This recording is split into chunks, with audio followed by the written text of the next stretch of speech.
China's South-to-North Water Diversion Project, SNWDP, is one of the largest infrastructure projects in history. It helps move water from the water-rich south to the dry northern parts of the country. This project has improved the lives of millions of people, boosted the economy, and changed local ecosystems. Recent developments, including increased water flow and expanded service areas, show its growing importance. Japan's wind energy surge. The Ishikari Bay Newport offshore wind farm and beyond Japan is making big changes to its renewable energy system. The Ishikari Bay Newport offshore wind farm, which just opened, is helping lead this change. Located in Hokkaido, it is now the largest offshore wind farm in Japan, with a capacity of 112 megawatts. Russia's military capabilities and technological advancements, alongside Iran's strategic geographic location and energy resources.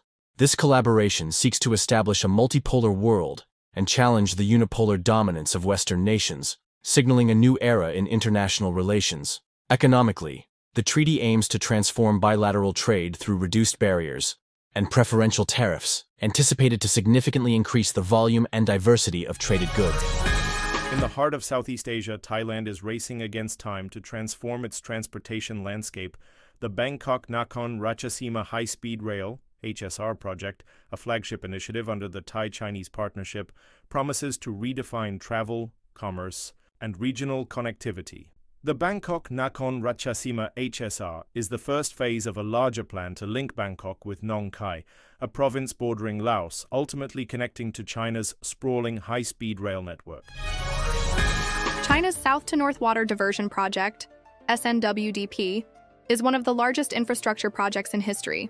It helps move water from the water-rich south to the dry northern parts of the country. This project has improved the lives of millions of people, boosted the economy, and changed local ecosystems.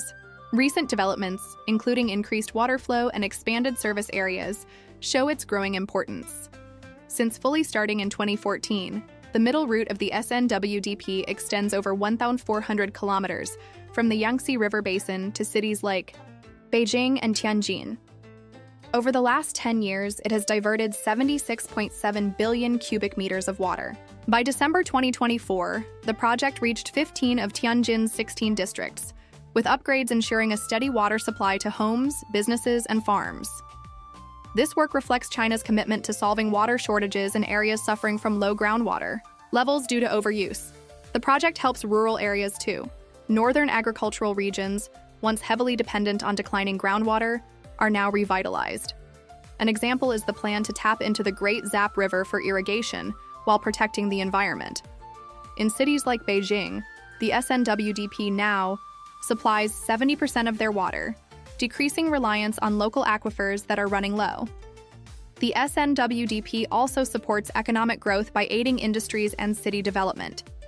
From 2006 to 2021, the number of wells in the areas served by the project rose from 257 to 600, improving water access for farming and business. Cities such as Tianjin and Hebei have reported better water quality and reliability, leading to more industrial activity and population growth.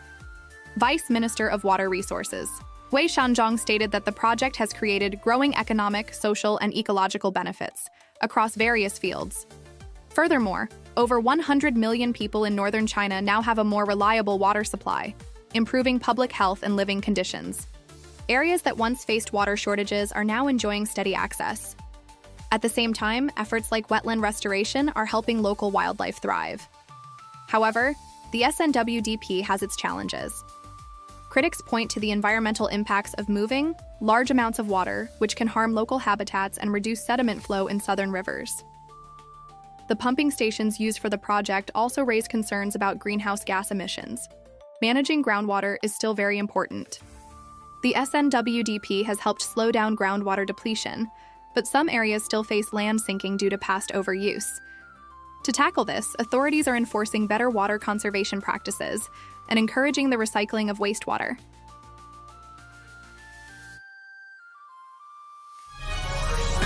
Japan's wind energy surge. The Ishikari Bay Newport offshore wind farm and beyond Japan is making big changes to its renewable energy system.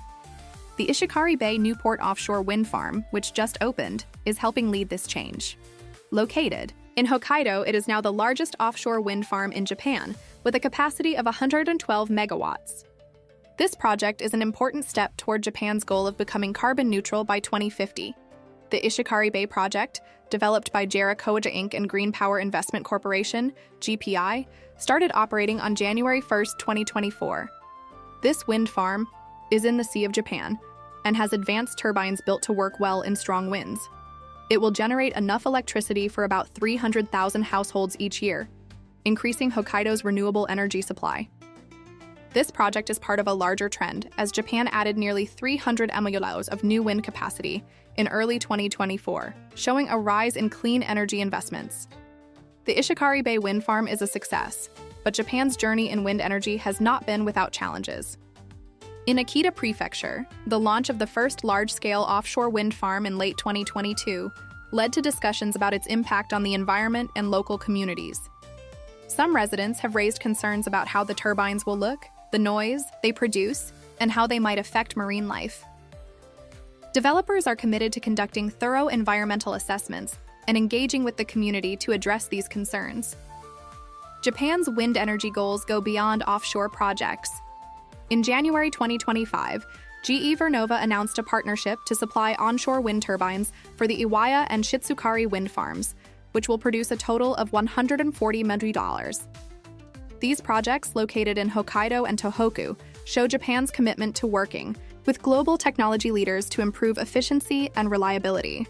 Japan aims to grow the share of renewable energy in electricity generation, which reached 22.3% nationally in 2023 and is expected to increase as more projects are completed. The shift to clean energy is not only good for the environment, it also brings economic opportunities. Experts believe that reaching net zero emissions could attract as much as $6.7 trillion in investments, helping to revive industries and create jobs. Wind energy offers prospects for local development.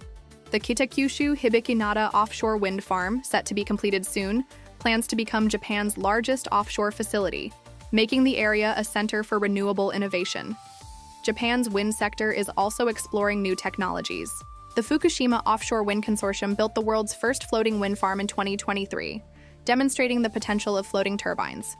This project uses turbines ranging from $2 million to $7 million, showing that Japan can take advantage of deep sea locations where traditional turbines cannot be placed. These advancements could unlock substantial offshore wind resources in the future.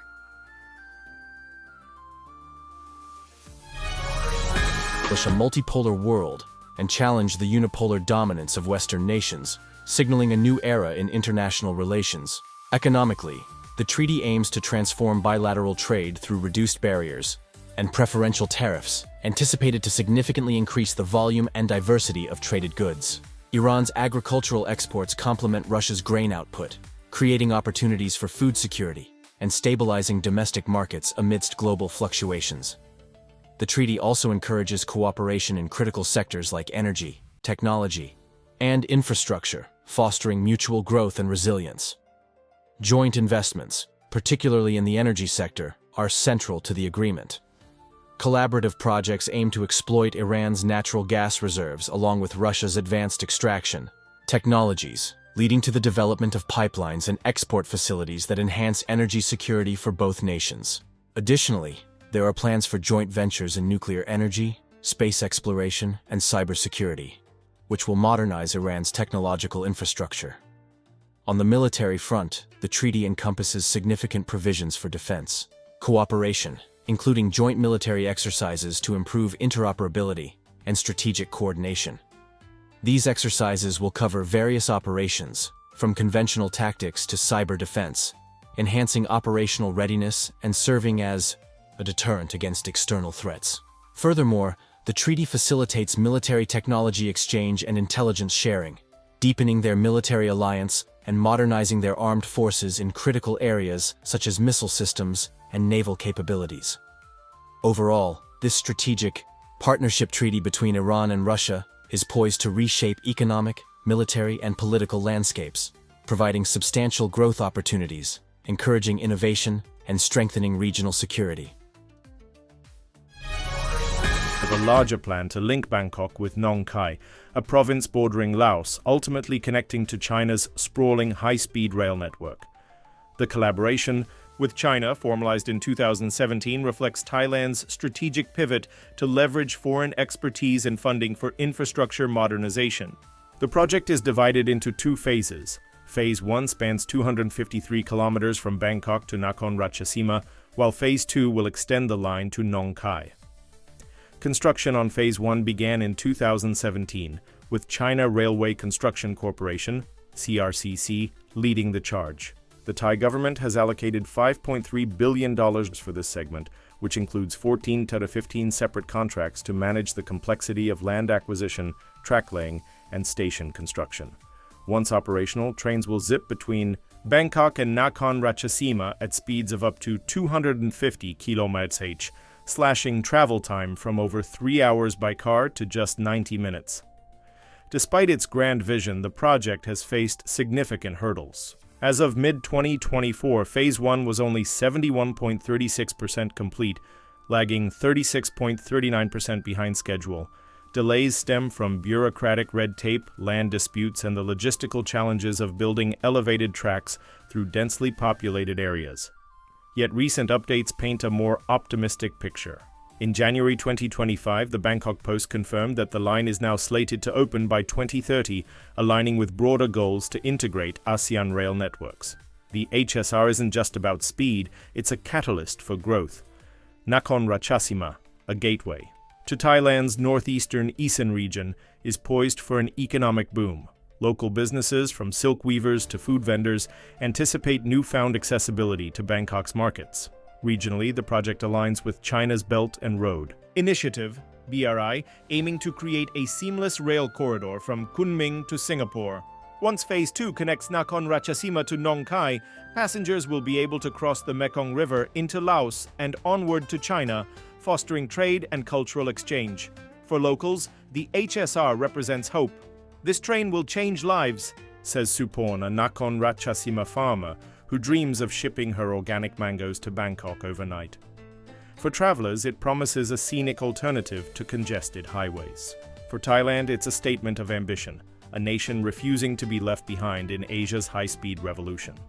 The Bangkok-Nakhon Ratchasima HSR is more than a railway, it's a testament to Thailand's vision of progress. While challenges persist, the project underscores the transformative power of infrastructure in shaping economies and uniting regions.